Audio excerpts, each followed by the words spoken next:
What's the hardest role to play in a hero shooter? Ask any player and you'll get a different answer. In Marvel rivals like Overwatch, players are divided into three main roles: Vanguards, which are your tanks, Duelists are your damage dealers, and Strategists, which are your support and healers. Now, every role is crucial to a well-balanced team, and while the ideal setup includes two of each, there's no strict role queue, so flexibility is key. Each role comes with its own unique challenges. Vanguards are the front line, soaking up damage and creating space. Duelists are the eliminators, securing kills but often lacking sustain. And Strategists, they juggle healing, utility, and even damage, all while keeping their team alive. It's a role that requires game sense, quick decision making, and precision. In this video, we're diving deep into the Strategist role, breaking down what it takes to master it, and why it might just be the most challenging role in the game. So without further ado, sit back, grab a snack, which that snack may be from Control, and if it is, make sure you're using code DUCK at checkout. But anyways, I hope you enjoy the show. The Strategist roster in Marvel Rivals features 8 unique heroes, each falling into one of two key categories. In most hero shooters, support characters are typically divided into on healers and off healers, or main healers opposed to on healers, but it all generally means the same exact thing. On healers or main healers are the backbone of a team's survival, offering high healing output as their primary function. While they may have some utility beyond healing, their main job is to keep the teammates alive at all costs. Take for example characters like Luna Snow, Cloak and Dagger, and even Invisible Woman. Now, off healers on the other hand provide less raw healing but make up for it with valuable team-wide utility, whether that's damage boosts like Raccoon, debuffs, or other strategic advantages. What sets Marvel Rivals apart is its well-balanced Strategist roster. While the traditional on-healer and off-healer roles still exist, every Strategist hero brings something beyond just healing, making each pick feel impactful and versatile. When choosing a Strategist in Marvel Rivals, the key is to find one or two heroes that fit your playstyle and truly master the kits. Unlike some games where certain supports feel underwhelming, Marvel Rivals ensures that every Strategist is a valuable asset to the team. Whether you want to believe it or not, there are really no bad picks here. A smart approach is to learn at least one on healer or main healer and one off healer. That way, if your teammate locks in an off healer, you can balance the team by picking an on healer to keep everyone alive. Flexibility is key, and having a strong understanding of both healing styles will make you an even more effective strategist. And if you want to become a more impactful player in Marvel Rivals, make sure to check out my channel. I got tons of guides, masterclasses, tips and tricks videos, you name it, I pretty much have it. So make sure to hit that like and subscribe button. Now, I want to explain each strategist, talking about their strengths, weaknesses, and everything you should be looking out for if you want to play said hero. Starting off with none other than Adam Warlock. Now, he's categorized as a off healer, and honestly, kind of works more as a DPS than anything. So talking about Adam, let's talk about his ultimate ability. This allows him to revive the entire team within a large area of effect for a short duration. Sometimes using this ultimate before a major fight breaks out is a good play, but in doing so, you do risk the chance of not rezzing anyone because you could have mistimed it. So game sense for Adam Warlock is super crucial. Now, Adam's soul bond ability is one of the most interesting abilities in this entire game. If you're on mouse and keyboard, it's on your shift button by default, and I don't know what it is for controller. I'm sorry, you could probably let me know in the comments down below. But what the soul bond ability does is it connects nearby allies, granting them healing over time. Any incoming damage is also distributed among everyone in the soul bond, making it easier for allies to stay alive if they're close and working together. Now, honestly, this ability is insane. It's very beneficial to use it when you're playing against a dive comp. Popping this ability right before the enemies dive into you is one of the best ways to actually counter dive, because all the burst damage they're going to be doing is going to be distributed to the rest of your team rather than just yourself. But again, like I mentioned previously, with his ultimate, game sense is a crucial factor of playing Adam Warlock even with his soul bond ability. Now, knowing when to use it appropriately makes the difference between a good Adam Warlock and a bad one. Now, Adam's other form of healing is his avatar lifestream ability, which bounces a stream of healing energy between himself and a selected teammate, or teammates. Casting this ability heals Adam too, but it only has 2 charges. Each charge has a 6-second cooldown, so his healing is much more limited than other strategists. Adam can use this ability on himself if he doesn't have a selected teammate to receive healing if need be. Now, because you only have a limited amount of cooldowns, you have to be very wise of when and where to use this ability. Because of that, I feel that Adam Warlock is one of these strategists that has a rather high skill ceiling. Now, I will say he does require a lot of practice because one of his biggest aspects is that he does a lot of damage with his primary and alternative fire attacks. So having good aim gives you a massive advantage on Adam Warlock. And the other thing is you have to have a very good understanding of his abilities, of how to macro them so you can get the most optimal healing for your team, and because of that you need a lot of game sense. Now, talking about his weaknesses, one of the major weaknesses in his kit is literally his movement. He doesn't really have any movement abilities like any of the other strategists to help him get out of fights, meaning that most of the time he needs to play with his team. So if he's isolated, he's a little bit of an easier pick, but do be warned, a good Adam Warlock can shred you in a 1v1.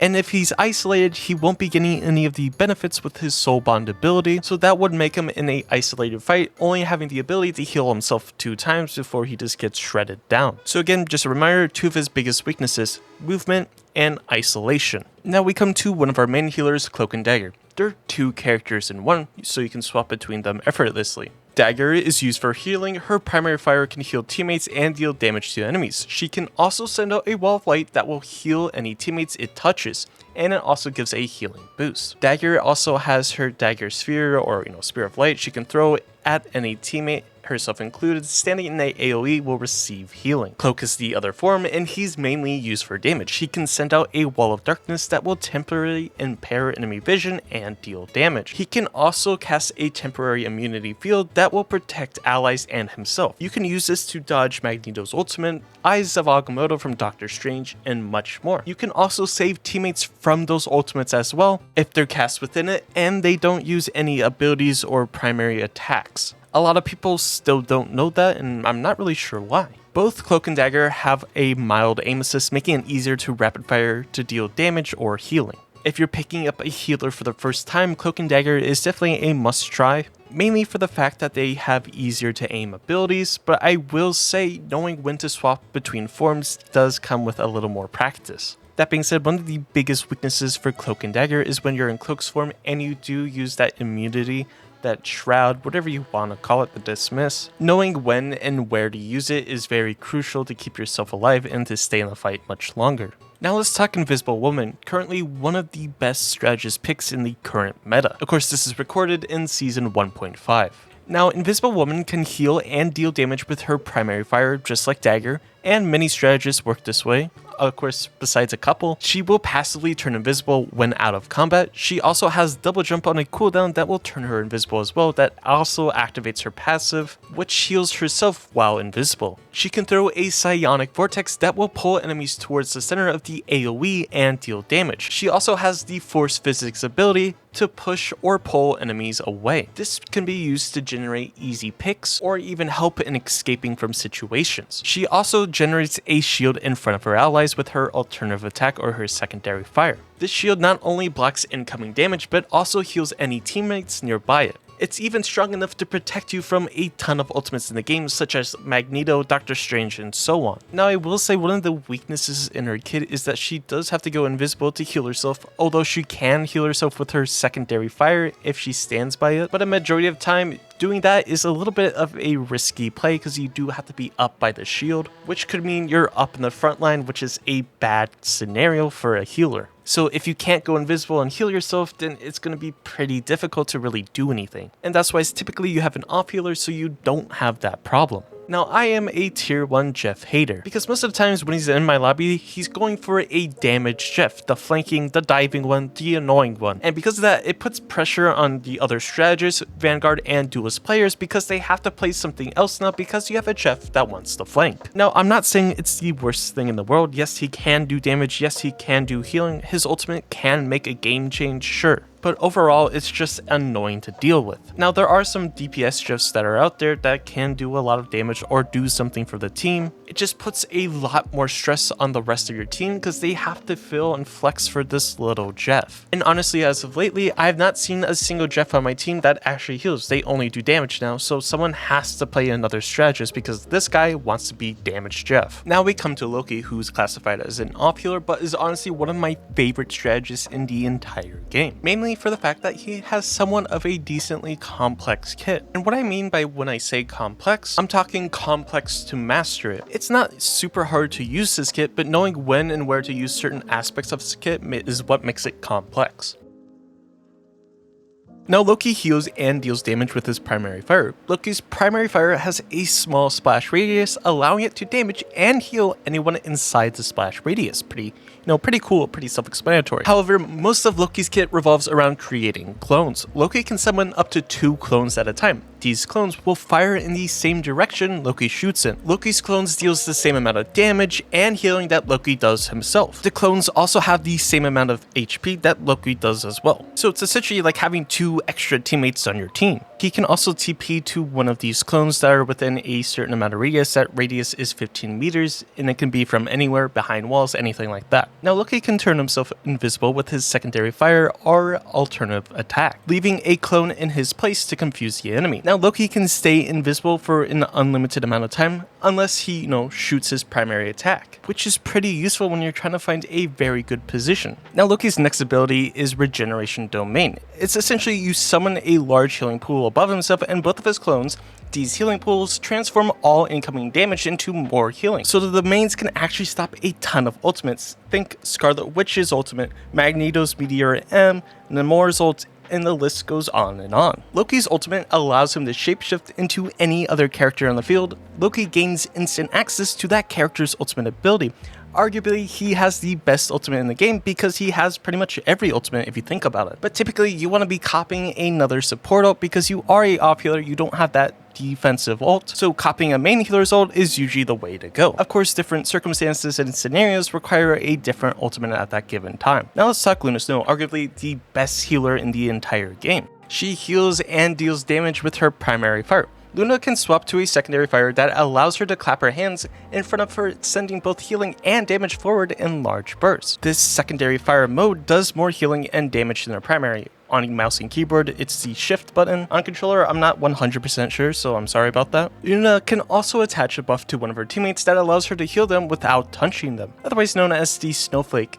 As long as Luna is healing someone else, the person with her buff will also be healed at the same time. This is a great option for flanking duelists or the other strategists, and it works extremely well on characters like Storm, Iron Man, and even Human Torch. Luna can freeze enemy characters in place, allowing for a quick escape or to deal extra damage to them without being able to fight back. Her freeze can also shut down many characters while they're trying to use their ultimate abilities. Think a character like Scarlet Witch. When not healing or dealing damage, Luna sprints forward. She moves at a faster speed than the other heroes. Now, Luna's ultimate is one of the best defensive ultimates in the entire game because she creates a large AoE around herself that heals or damage buffs her team. Her ultimate can help her team survive severe incoming damage. Now her weakness, much like Adam Warlock, is mobility. The speeding up while sprinting only takes effect when she's out of combat. The second you're in combat, you're kind of locked in. But she does have a little bit of escape with her freeze, but it's not guaranteed safety. Now Mantis is categorized as an off healer. Her kit revolves around life orbs. Mantis can have 4 life orbs at a time. These are the leaves in the center of your screen directly below your crosshair. Mantis consumes life orbs to heal an ally, grant an ally a damage buff, or give herself a damage buff as well. The life orbs replenish over time. Getting a critical hit with Mantis' primary fire fully recharges one of her life orbs. She's one of those strategists that needs players with decent aim to get the maximum value out of her. As well, Mantis also gains a healing over time effect when she uses a life orb. Mantis also gets a movement boost when she's not injured, kind of like Luna Snow, but not as fast because she was nerfed all the way back in like season 0 or 1. Now she does get a Spore Slumber, which allows Mantis to throw a spore that puts the enemy to sleep. It's very good for shutting down dive characters and just trying to stay alive. Now for whatever reason, people don't really understand what Mantis' ultimate actually does, so here's just a little bit of an explanation. Mantis' ultimate allows her to create an AoE around herself that grants her team a movement boost and healing over time. It's not instant, it's over time. Like Luna or Cloak and Dagger, Mantis' ultimate can save the team from incoming damage, even from enemy ultimates. But do keep in mind, it won't protect you from things like Scarlet Witch's ultimate or even a headshot from Hawkeye. Now comes Rocket Raccoon. Now this character is interesting. He's the character who has utility of an off healer but has the healing output of a main healer. Whether you actually want to acknowledge him or not, he does a ton of healing. Rocket can deal with flankers relatively easy with his bombard mode, which is his primary fire, which does a ton of damage up close, and he has a ton of mobility, allowing him not to get dived a ton. Rocket can also deploy a device that will revive a fallen teammate every 45 seconds, which is actually super crucial for a first point push, where getting one early pick could mean the difference between getting the point and not, and having that revive as an option is something that's really good. Rocket's ultimate is also very good. It deploys a device that grants a significant damage boost to any ally in the AoE, and he also has a ton of mobility.